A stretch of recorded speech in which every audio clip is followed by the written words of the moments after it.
folks, Dude here, and well, it's come to my attention through my Gmail account, Eddie's Podcast Channel at gmail.com. You guys know how that one works. Eddie's Podcast Channel at gmail.com. If you guys have seen my series where I've taken down either the Model 70 or in this case the Model 60, and this is Mrs. Dude's rifle, so I better be right about this one. The situation they're in about how to actually service these things and improve the trigger pulls. I had never completed that series where I showed, reassembly of these items after they've been taken apart. Well, let's just do a simple, nuts and bolts, back and forth. What are these two items going to be like side by side? So let me do that first and foremost. Well, very simply, Mrs. Dude's rifle is obviously a Model 60 because it is a tube-fed Marlin. The Model 70 series, which would also be the 7000, the 70 PSS, and the 795, they're all the same rifle. It's just what kind of stock does it have, and also what other kind of, nuts and bolts makes it a little bit different than the other. The 7000 was actually a 1-inch target barrel, seriously heavy-duty thing. I think the trigger was actually maybe a little bit better than stock, but not much. The 795 is a synthetic stock version. The 70 PSS, or the 70P for carbon steel, is either a stainless or a carbon variety of a barrel variety that you can unscrew, and it is a packable rifle. Basically, it's got a 16-inch barrel. It has a stock which is knocked down and almost nothing. It's like just barely in front of the rear bolt, or I'm sorry, the front bolt here in the takedown area. It is a very chopped down version of the 60 and 70 family. Now, comprising these two weapon systems, there's not a lick of difference between the receivers. The receivers are exactly the same between these two rifles. As a matter of fact, I've actually converted a 60 by taking out the front area here, which is actually what locates and holds in the front of the feed tube, and also changed out some other minor modicum of stuff. And there's not a whole heck of a lot of difference here, but let me break these guys down for you and show you what they're like, nuts and bolts, side by side. So give me 1 second here with a screwdriver to pop apart Mrs. Dudes. And literally these things are just, they're idiot simple, okay? 2 screws, you can take right out of the stock. No great rocket science involved here. Just 2 screws. The rear screw, everybody always goes on about, like, what does that one do? That is a stock reinforcement screw because it's kind of thin here in the wrist and they're trying to avoid the stock breaking too much.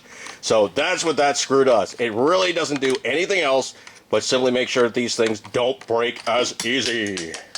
The other downside, of course, is, unfortunately, these trigger guards are actually plastic, so you can break them, okay? It's a long, skinny screw in the back. Hopefully this is kind of focusing up. So a long, skinny screw in the back, a bigger head, shorter screw in the front. That's all there is for that thing.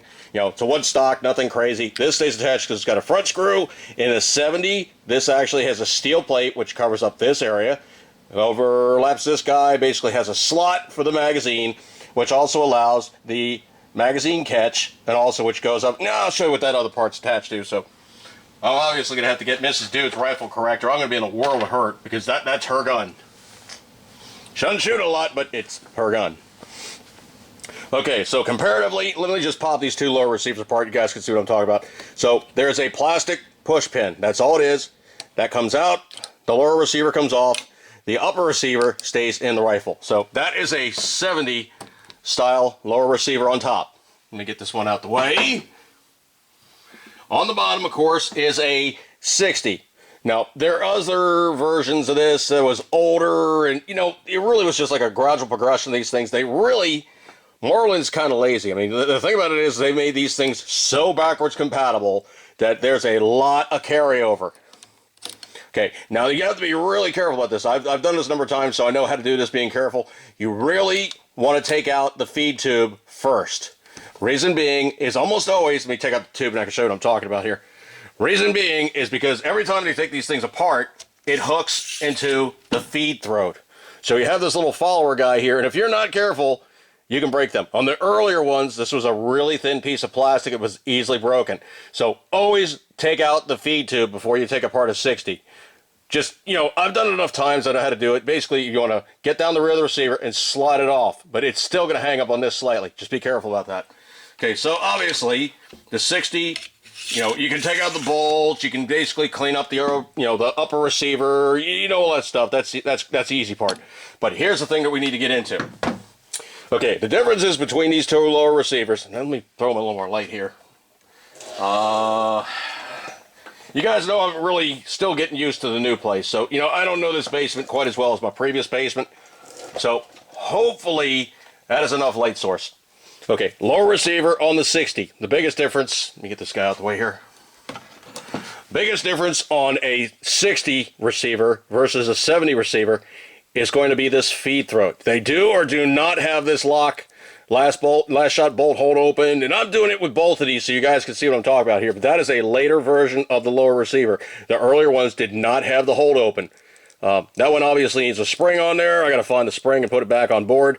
You know, it's kind of a minor work in progress. It's like a spare upper I have, truthfully. It's like really like a spare upper. But anyway, the case in point is, if you look at these guys, there is a whole heck of a lot of difference. The major difference between these two is there is a spacer next to the hammer on this one that's basically just a fat washer that takes the place of this guy, which is the lifter. So that's a piece of sheet metal. Every time the bolt goes forward, it pushes this down. It lets a round go in, and then it lifts the round up. As the bolt is going forward, the round goes up, the bolt goes forward, it chambers the round. That's all the lifter does. The magazine essentially is just the same thing. It's just a box. Now, I can show you the other side of the coin here, where I said basically this is the magazine catch. It is also the ejector. On this one, the ejector is going to be the top of this spring, which is nestled just in top of the feed throat. That is the ejector. Now, Marlin is really good about doing two jobs with one thing. So what this spring actually does is the top hook of it is going to be the ejector. The bottom hook of it is actually what works the lifter. Now, you guys want to see how the thing goes apart, takes back together, and all the rest of that fun stuff. I've done the 70 before. Let's do a 60. So give me a second here and we'll break off and get it fired back up. I'm going to take this thing all apart and put it back together. All right, so we're back and we're going to have to do takedown. You know what? I'm going to do this in the doofus method so you guys can really see me screw up. Now, if you look at the bottom of the trigger of these guys, I'm sorry, bottom of the hammer, the bottom of the hammer, you know what? I need a little more auxiliary light here. Give me 1 second. I'll grab my phone here and fire up the flashlight. In the bottom of the hammer spring, you see there's a small hole there, right about there. Now, what they normally suggest you do is you run a paper clip through there, and it holds the hammer in cock position, so you're not fighting the hammer spring. But I'm a doofus, okay? We're going to pretend I didn't do that step. So what we're going to do is we're going to take this guy apart. First and foremost, you always want to have the hammer decocked, okay? Trust me on this one. If you don't do this, it will kick your ass with parts flying everywhere. Do not do that to yourself. Okay, so first and foremost, there is 3 E-clips. So let's get those 3 E-clips off. There's 1 E-clip.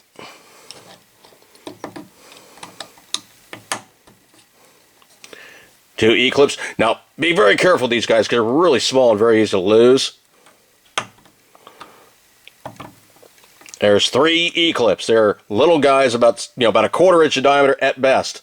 Also, there is a big E-clip here which holds on the last bolt hold open. But before you do any of that stuff, let's just take a moment here and decide what I'm going to be screwed up if I do put this thing, all in this situation, and I don't really think it through. All right, I'm a doofus, okay? I'm a complete doofus. I'm going to do everything here completely wrong. I am going to take together nothing, but I'm going to take apart nothing without any good sense of sensibility, and I'm simply just going to take it apart. Okay, so let's just see what happens here. Boing, boing, boing, boing. A couple things went boing. Okay, first thing, the last shot hold open would stay on here if you didn't take out that E-clip. Since I did take off that E-clip, it came off. And oh no, the last guy that shot it was really a skis. Yeah, the last guy that shot it would be me because I didn't clean it, okay? I'm a slob. In that regard, I'm a slob, okay? This is going to be worst case scenario, the stuff you're going to encounter. The gun is dirty. Okay, next, the feed throat is now fighting because you didn't take off the spring. Well, let's just say worst case scenario. Oh crap. Oh, darn, oops. Oh, well. Okay, so that is the lifter there. That is the feed throat. The spring in its correct orientation. Hopefully you guys can see that pretty good. Let me reposition my light here. I know this camera is kind of light sensitive. So this is the spring here that actually does work the lifter spring and actually is the ejector. So let's pop that wanker off. Okay, conversely, oh no, my sear's still on there. The last shot bolt hole boom spring is still on there. Oh geez. Oh, that hammer strut came off. Darn. This is actually one of these things that's still kind of concerning me a little bit about this thing. You can see this is actually not the same color as the 70. Here, let me show you the 70 lower again. Notice there's a huge disparity in color difference. That is probably hardened, okay? That is probably, I don't know if it's even the same style of nylon that they're using on this one. I think what it is this is old, and it's going to be getting brittle, and it might fail. But it hasn't failed yet, so I'm not going to replace this because these guys are actually not easy to find right now. So I'm going to run this thing until it blows. So the buffer stays in place. So I'm just going to pop the buffer off. Oh, geez. Oh, crap. I really screwed up here. Oh, okay. Let's just be a complete total doofus. I'm going to take the hammer off with the spring. Oh, geez. You know, oops. Nah, that was an error. Darn. I really should have thought that one through. Oh, wow. Look at this. Oh, look. Here, oh, there's a sear. There's a couple spring. Oh, darn it. All right. Now, here's the thing that is really not going to be easy to mess up. First and foremost, the disconnector and also that little booger that works the sear is captured.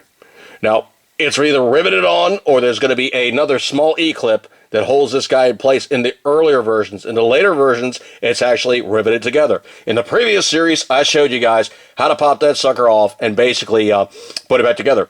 So, I'm a complete total doofus. I did this exactly the wrong way.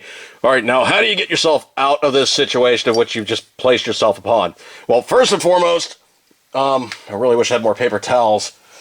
I really wish I had more shop rags, but all right, I'm going to be a complete total doofus here and just simply put the thing together dirty. First and foremost, you're probably going to want to have a vise, okay? And there's a reason why I'm saying get a vise. You guys are going to see this very plainly when I do this in front of you. Now, let me see if I have anything that'll work in my favor. Let's see. Yes. Okay. Take a nail or take a, some kind of something that will fit into the hammer strut. Reason being is once it goes in there, it's going to make your life a whole heck of a lot easier when it comes time to reassemble this booger. So let me do something a little smarter here first and foremost. I want a little bit bigger hook on there because I don't want to be fighting this thing under, probably 30 pounds of tension or so. So hang on one second here. Let me bend this booger up. It's not great rocket science here, okay? You basically take a couple pliers and you simply just bend a hook, okay? It's not anything hugely dramatic or ridiculous or anything like that, but you don't want it too big because then it just won't fit, okay? So basically, what a hook about yay big, if not a little smaller, just, you want to make sure it stays secure. That's what you're trying to do. Okay, so case in point, we have this booger bent up, and we have the hammer. Okay, so we take the hammer, we place hammer in said vise. And you're going to see there's a reason why here I'm doing this. Okay, so hammer is now locked in the vise. Okay, we basically got the strut and all the rest of that good stuff like that there. We take the spring. I'm going to have to do this probably off camera, but let me do this carefully here. Okay, and this is one I've modified. I've taken a couple coils out because it has lightened up the trigger pull nicely. Now, you will note that the hammer is oriented correctly with left side, right side being correct. The actual piece that corresponds and works with this guy has got a slight cutout on one side versus the other. Okay, now on the one side, you're going to see that it is notched out. Let me get a pointer here. It's notched out deeper on this side versus the side just being square. The notched side always goes to the left side or to the disconnector side. It has to clear that part. So, case in point, easiest way to do this, and it sometimes can be a wrestling match, okay? It really, truly can. What I found works best is not to do it like this. This is actually very hard. So, what I found actually works for me is simply vice grips. Don't crush it. Don't grab it too hard. All you need is a firm handshake, okay? Do not crush your part. Okay, you basically just want to grab on board. That's all you need. Just a little bit of action on it. Then take said item and push down, stabilizing everything because it will be a wrestling match if it gets away from you. That's why you do that, okay? So that's number one, okay? First and foremost, do not fight the hammer in the lower receiver. You probably have a vise for this. You can do it with a couple pairs of pliers, if you read like a vice grip or something. If you didn't have a vise, charitably, you could probably lay the vice grips down, lock the hammer down in place, you know, and do it laying down on the table. Not the best thing to do, because it is definitely very slippery. It's got a pretty good amount of tension on it. When this thing's cocked, it's probably got about like 40 pounds of tension on it, okay? It will snap the crap out of you if you're not careful. Or possibly break the hammer, or possibly ruin the sear, or possibly do more damage to it later on down the road. Don't do that to yourself. First thing first, before you even think about taking these guys apart, is fixate the hammer in this orientation. Okay, so that's number one. Number two, okay, is also you're looking at the lower receiver now in correct orientation. So place the hammer in first. Hammer goes in, you line back up this, you know, the little guide, lock back in place. You have the bottom plate in the left ear of it in the lower receiver. So that's the correct orientation. Okay, you don't need to do anything further to that because it's good to go, okay?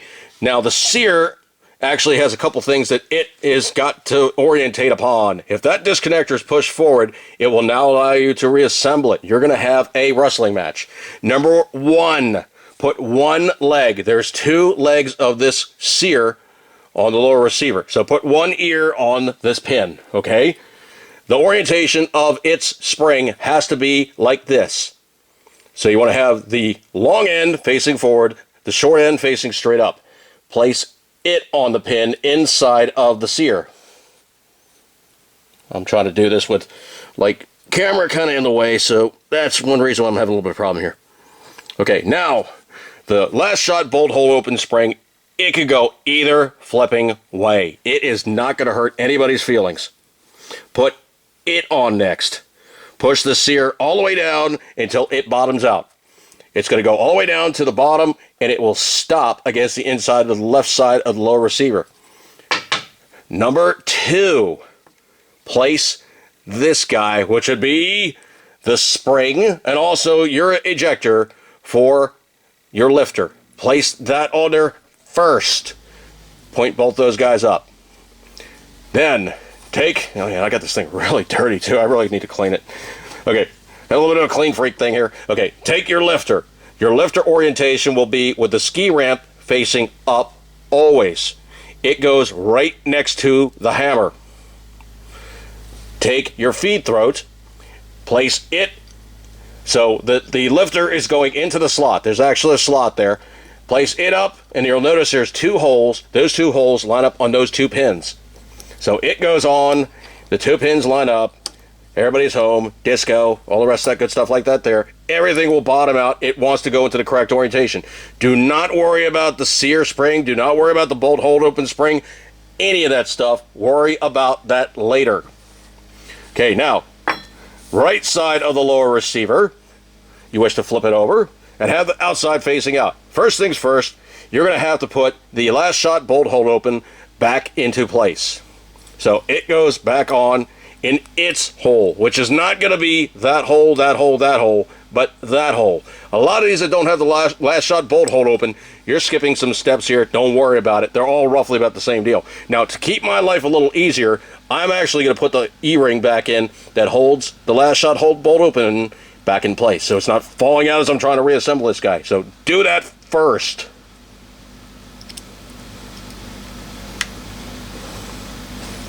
Okay, he's back in place. Everybody's happy. Now you notice that it does have another little ear there. That's what keeps it from falling through the lower receiver.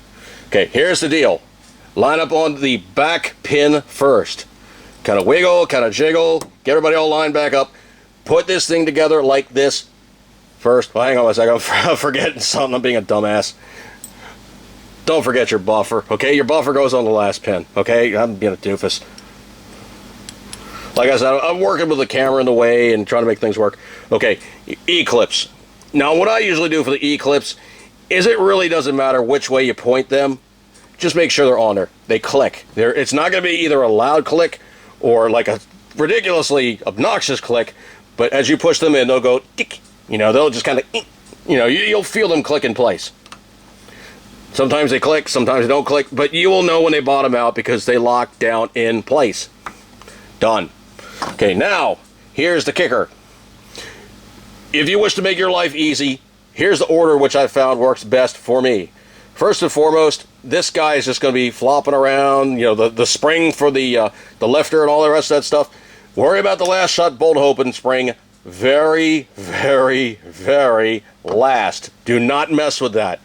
First things first, go with your sear spring and fish it through the slots. Now, what I've done myself, and this actually works pretty good for me at least, is I took an old screwdriver and I cut a notch in it. So basically I can steer these guys all through. That's one way to do it. Another way to do it is with a long needle nose pair of pliers. I cannot tell you how awesome a long needle nose pair of pliers is for fishing these guys around. Now, the pin that actually carries the lifter spring is actually what is the sear spring riding upon. So you're going to have to push this up, and you got to fish it through, and you got to guide it around the other stuff, and it's kind of a pain in the ass. So let me get that locked in first, and I'll start back up again. Now, what you can do, if you want to save yourself a little trouble, you can actually put the sear spring back on. The only thing is, with the last shot bolt hold open, there's a lot more stuff to fish around, and you have to fight with other things. Now what you could do is you actually can put the last shot bolt hold open spring back in place, or you can save it for a last step. Now, here's what you got to do now. Number one, get that spring. You can get it in the slot. It doesn't matter if it's in the slot or if it's just riding in the middle of the feed throat. It's not going to hurt anything. It's not going to hurt anybody's feelings. Here's a wrestling match. You're going to have to grab this spring, and it's under a pretty good amount of tension. Push it down, push it around, and bottom it out underneath the lifter. And it is not going to be easy, folks. Trust me about this one. It is not easy. This one is definitely one that wants to fight with you. That's one of the reasons why I made this booger. Alright, you know what? Let me do this on camera so you guys can see what I'm doing. If you have an old screwdriver, make yourself a tool like this. Trust me, all it is I basically cut a 45 degree and left a little tooth there. So essentially this ear, the long side, is going to be facing out. So with this tool, it makes life a lot easier. So wrestle, wrestle, wrestle, steer, and in place. Now, this guy needs to be back where he belongs, so he rides in that slot. Now, there is actually some adjustment that you can do to these, and you can fiddle with them and try to get, you know, your ejection correct. But most of them out of the factory, they're actually lined up pretty good. So let's do something kind of stupid here, and let's get that last guy done, which will be the bolt hold open. So essentially what you're going to do here is you're just going to take this guy, and you're just going to loop it over that pin right there. So well, let's just fight it out and see if we can't make that happen. Sometimes it's easier than others. Nah, it wants to be a pain. Hopefully you guys saw that. Okay, now here's the deal. Everything's basically in correct orientation. If you cock the hammer, you then can remove the pin that you made if it's not too long. In this case, it is actually a little long, so let me grab a pair of wire cutters and I'll snip that booger off and pop it out. There is actually like some measurement I came up with that actually was a sweet shot that made the thing work perfect. Oh man, it's tight. Okay, so that's off. The hammer's cocked. So let's just make sure my function check is correct here. So disconnector, of course, being pushed forward, or transfer bar, I've heard it called both, because that's actually the disconnector pin right there. It gets pushed down when the bolt is in the way and will not allow function until the bolt is fully forward, and then it allows it to fire. So it's being a semi-auto. So that works. The lifter works. The last shot hold open works. Notice it pulls down the lifter just a little bit. Or I'm sorry, the lifter actually holds it up on the last shot. That's what it is. Last shot, it holds it up and locks the bolt down. So the bolt actually catches and will go fully forward. That's what that job of that one is. Hopefully I've cleared this up a little bit with you guys. I know sometimes I can be a little weird for translating thought to actual action here, but definitely make yourself one of these tools and definitely modify yourself a screwdriver. When it comes down to getting that lifter spring back in, this was definitely one of my better inventions.